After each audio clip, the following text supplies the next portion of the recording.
All right, welcome to Rockford Reading Daily, the visual version. We used to do these videos live on Facebook, and now we're going to pre-record these videos. We used to just read for an unspecified amount of time, and now myself or whoever else may be the reader for the current day's piece of literature will read for around the 30-minute time period, the same way that we do with the podcast. However, we will just read a different piece of literature than we're reading on the podcast to give different people different options of things to digest, to help to inform them about the issues of police terrorism, mass incarceration, and racial injustice in Winnebago County, but also in the country as a whole. We are going to begin by reading a book entitled A Peculiar Indifference. This book is written by Elliot Curry. It is subtitled The Neglected Toll of Violence on Black America. I want you to bear with me while we try to get the best version of this content over to you. This is going to be our first run with this, so any microphone issues or any delays or any audio issues that may happen, we will eventually work through. For anybody who may be unaware, I am recording this episode of Rockford Reading Daily outside of the City Hall in Rockford, Illinois, and that is because the May 30th Alliance, a direct action organization located in Rockford, Illinois, dedicated to the struggle against police terrorism, mass incarceration, and racial injustice in the greater Rockford area, have been involved in a occupation of the City Hall in this area in an effort to try to highlight some of the systemic issues of police terrorism, mass incarceration, and racial injustice, which the city has been involved in perpetuating. So give me 1 second, I gotta get my water. Okay. Introduction. An enduring emergency. In early August 2018, I took a trip to Chicago, the city where I grew up. While I was there, the city suffered what newspapers described as one of its deadliest weekends in recent memory. Between 5:00 p.m. on Friday afternoon, August 3rd, and 6:00 a.m. on Monday, August 6th, at least 71 people were shot in the city, of whom 12 died. 30 of the victims were shot within a single 3-hour period early Sunday morning. The violence was overwhelmingly concentrated in a handful of neighborhoods on the city's south and west sides. 8 people were shot at one block party in Southside's Gresham community alone. Anyone familiar with these neighborhoods would know that they are not strangers to this kind of violence. And though that the sheer amount of violence that week was unusual, its concentration in these particular places was not. The 12 people who died in the weekend shootings ranged in age from 17 to 59, and they were a diverse group in other ways as well. Several were young men with extensive criminal records who were gunned down in what appeared to be gang-related disputes. 26-year-old Kendall Brown, killed by shots from a passing Jeep on Southside around 1:00 a.m. on Sunday, had been arrested 14 times between August 2009 and April 2014, including 5 times for domestic battery and once for being a felon in possession of a firearm. Others were the victims of trivial conflicts that escalated into deadly confrontations. 17-year-old Kenny Ivory was shot twice after getting into an argument with some other boys while riding his bicycle near his home in Gresham. 30-year-old Earl Young was with his fiancée at her Southside apartment when they got into an argument with the neighbor about her puppies, quote, peeing from her 3rd floor balcony onto his below, end quote. The neighbor shot Earl in the back. Still other victims were simply in the wrong place at the wrong time. 59-year-old contractor Frank Warren was taking a lunch break just before noon on Saturday on the grass in front of a house where he was working on a pool deck in Southside's Inglewood community when 2 men across the street began shooting at each other. Frank was hit twice in the abdomen and died shortly thereafter. 17-year-old Janai Patterson, the lone female homicide victim that weekend, was at a late-night block party in the North Lawndale on the west side with her 3 best friends. As the 4 girls walked down the street to use the bathroom, 2 men began firing toward people at the block party. Janae was hit multiple times. She tried to run away, but collapsed and died in the doorway of a nearby apartment building. She had hoped to become a nurse and had planned to buy a house someday with Shania Jordan, one of the friends who'd gone with her to the block party. Quote, "She shouldn't have lost her life right in front of everybody," end quote. Shania said afterward, quote, "We weren't supposed to see that happen," end quote. There was a grim sense of deja vu to some of the 12 killings. 50-year-old Ron Johnson, who was shot in the head not far from his home in the Altgate Gardens neighborhood on the far south side shortly after midnight on Monday morning, had just the day before gone to the funeral of one of his best friends, also shot to death in Altgate Gardens. But though the 12 people killed over the weekend spanned a wide range of ages and social circumstances, almost all of them had one striking thing in common. With the sole exception of Frank Warren, the Inglewood contractor, all were African American. And as with the concentration of these deaths in certain neighborhoods, there was nothing new about that either. Of the 564 killings in Chicago from August 2017 to August 2018, the race of the victims was recorded for 504. Of those 504 victims, 411 were African American, 49 were Hispanic, 43 were white, and 1 was Asian.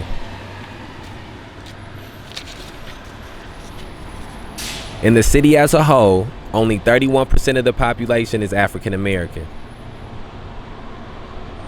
Roughly the same proportion is non-Hispanic white. 29% is Latino, and 6% Asian. African Americans, then, were less than a third of Chicago's population, but more than 80% of its victims of homicide. By contrast, non-Hispanic whites, also a third of the city's population, were only 9% of the homicide victims. The media, not only in Chicago, but nationally, expressed predictable shock over this weekend of violence and speculated over what it was about the city of Chicago in particular that could explain it. But while Chicago's homicide rate is very high, at 24 homicides per 100,000 people in 2017, it was roughly 4 times the rate for the country as a whole. It is routinely outpaced by that of many other American cities. 2 cities just a stone's throw from Chicago, St. Louis, Missouri, and Gary, Indiana, racked up homicide rates in 2017 that were well over 2.5 times Chicago's. Across the Mississippi River from St. Louis, meanwhile, Across the Mississippi River from St. Louis, meanwhile, the perennially violence-torn small city of East St. Louis, Illinois, achieved a homicide rate of 111 per 100,000, close to 5 times Chicago's rate of violent death. And in Chicago, as in all of these cities, violence has stalked the streets and homes for a long time.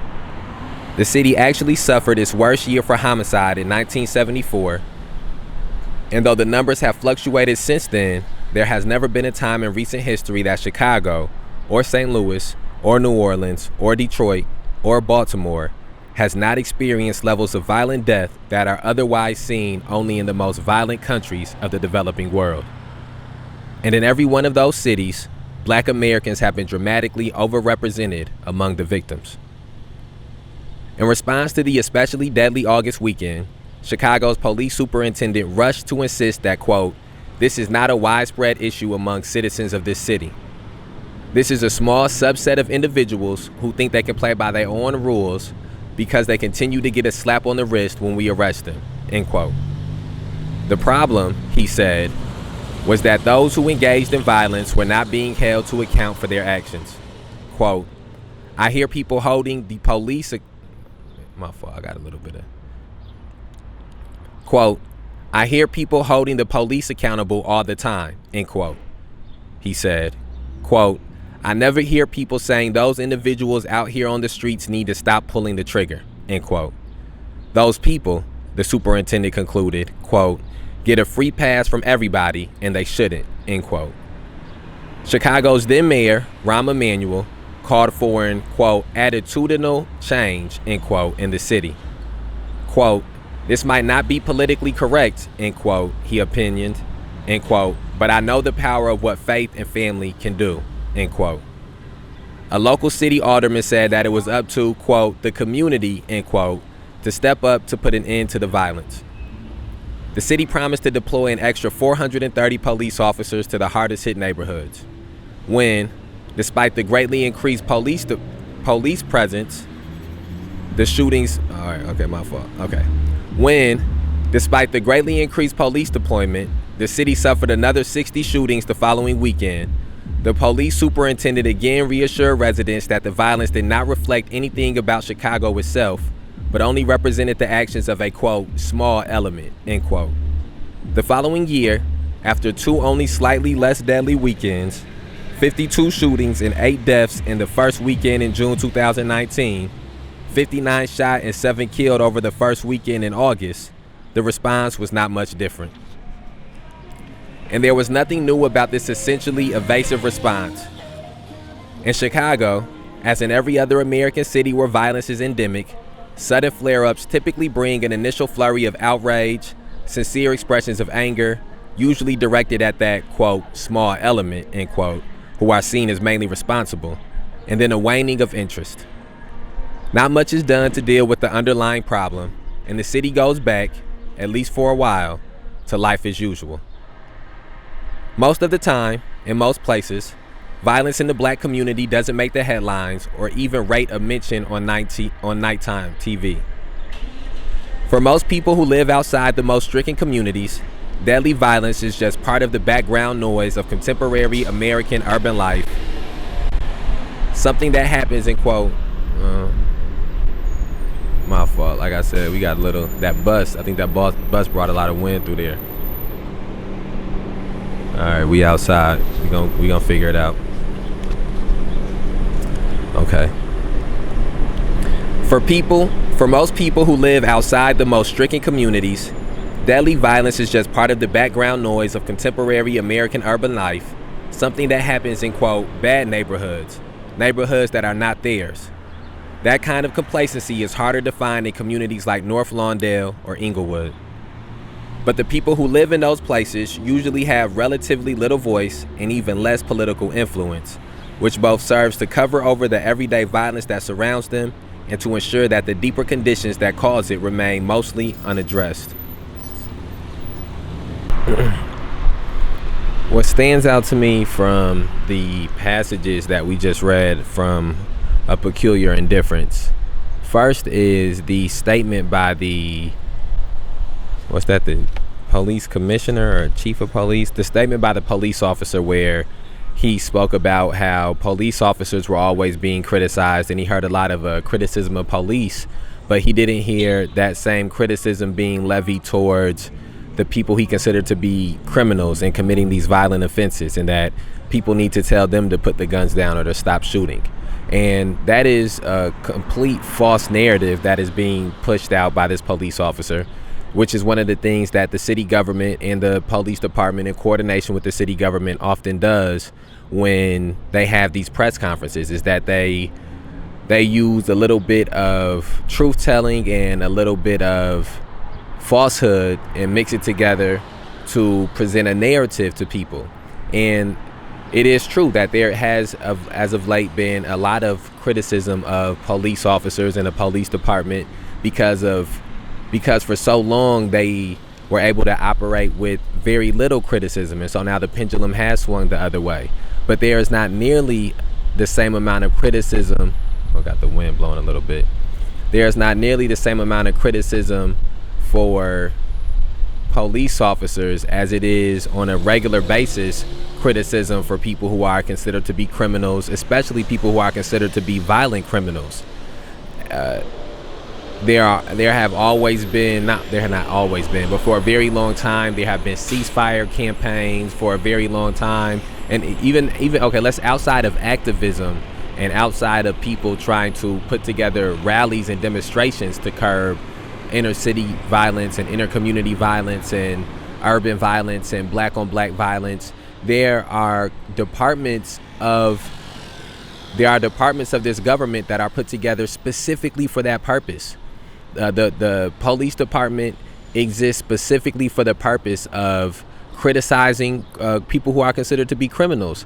The arrest, the prosecution, the conviction, all of these things are forms of criticism of somebody's behavior pattern. So that's a false narrative that's being put out there, that's done in an effort to try to garner some type of sympathy or empathy for police officers, and that's done to change the goalpost. Also, what stands out is how Elliot Curry documents them referring to the quote-unquote small element that is perpetrating this violence. And that is something that's a dog whistle word when the small element is being mentioned.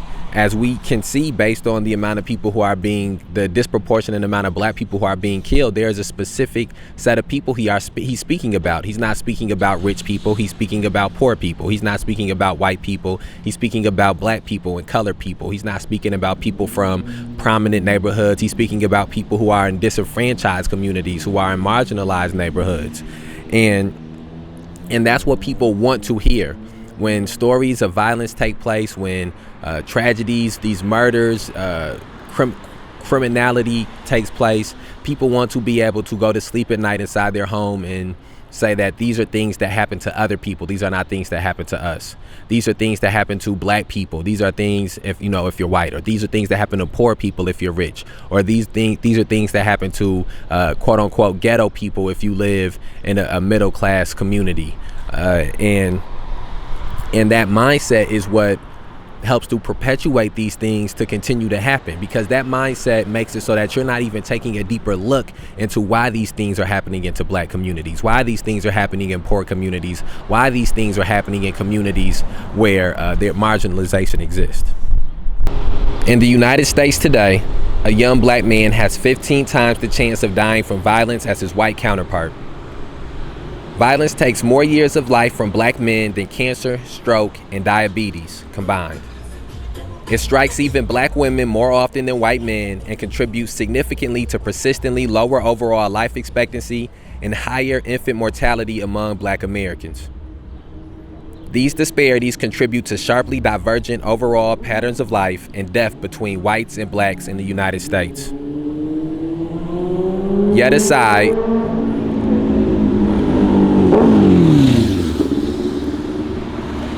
aside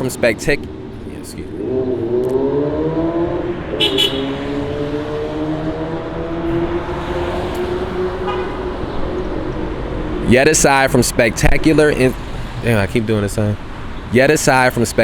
incidents like Chicago's deadly summer weekends, they have largely receded into the background of public discussion and have very nearly disappeared as a target of public policy.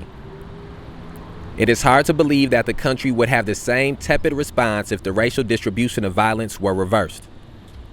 If young white men had the same homicide death rates as their African American counterparts do now, roughly 14,000 of them would have been victims of homicide in 2018 instead of the 930 who actually were.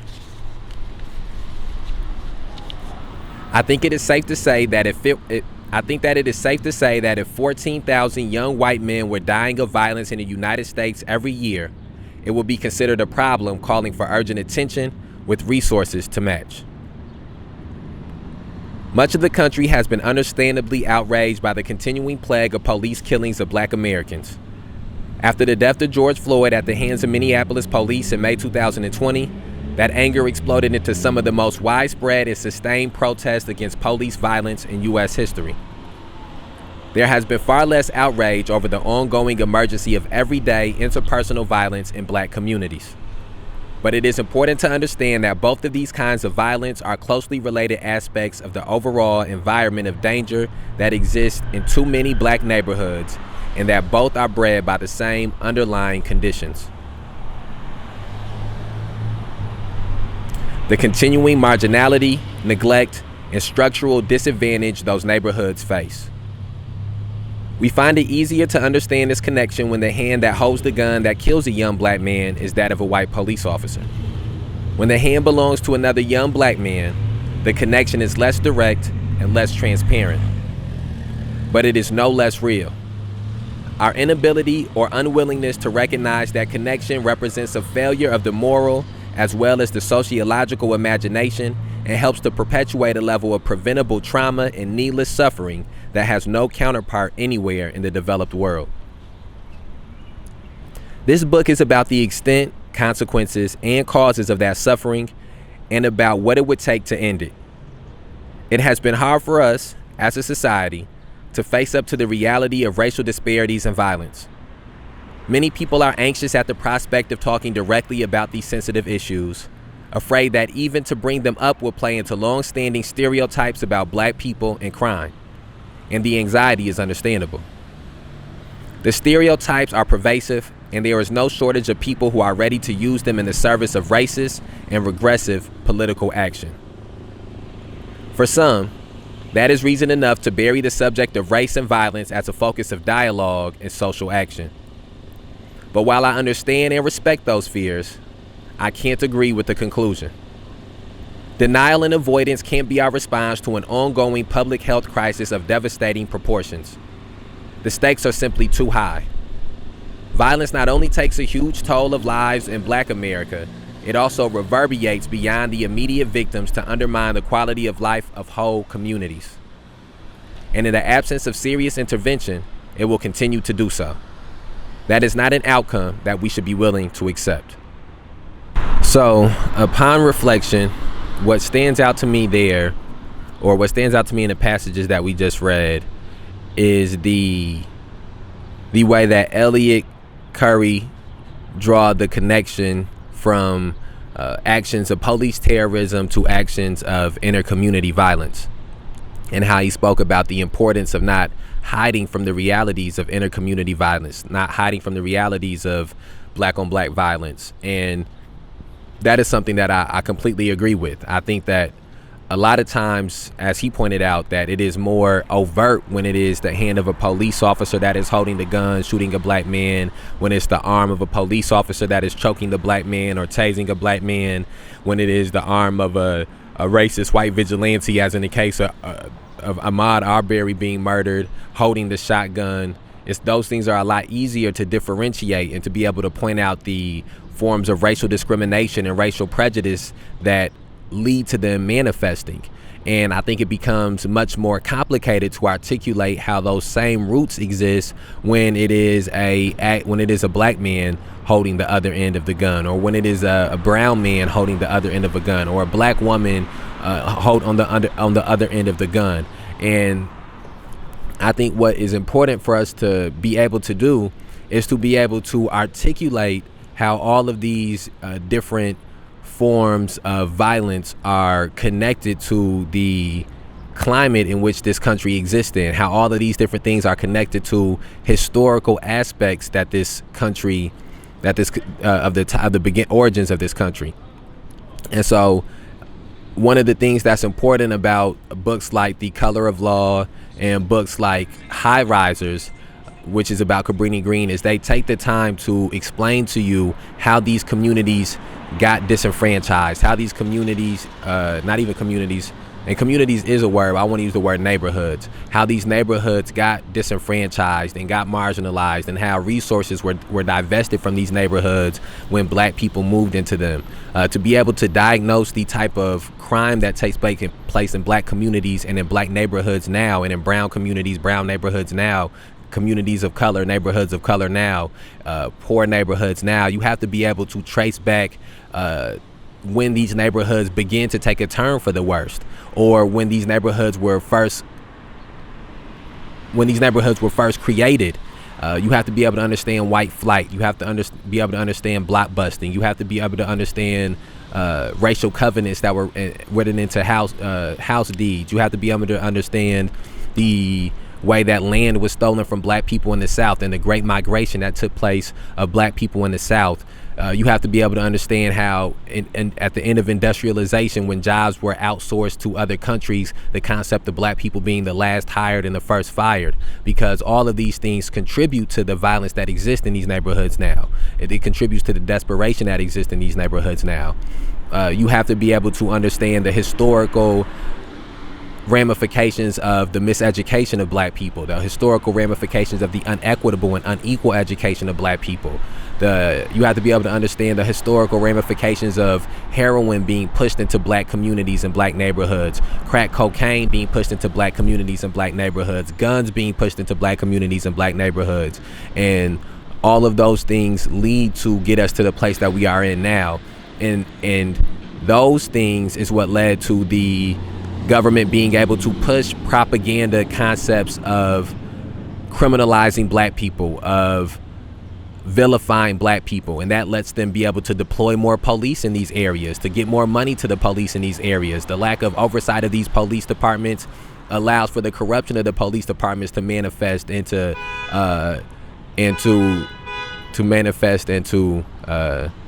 to take hold. So here, somebody honking the horn and shit. Let's get back.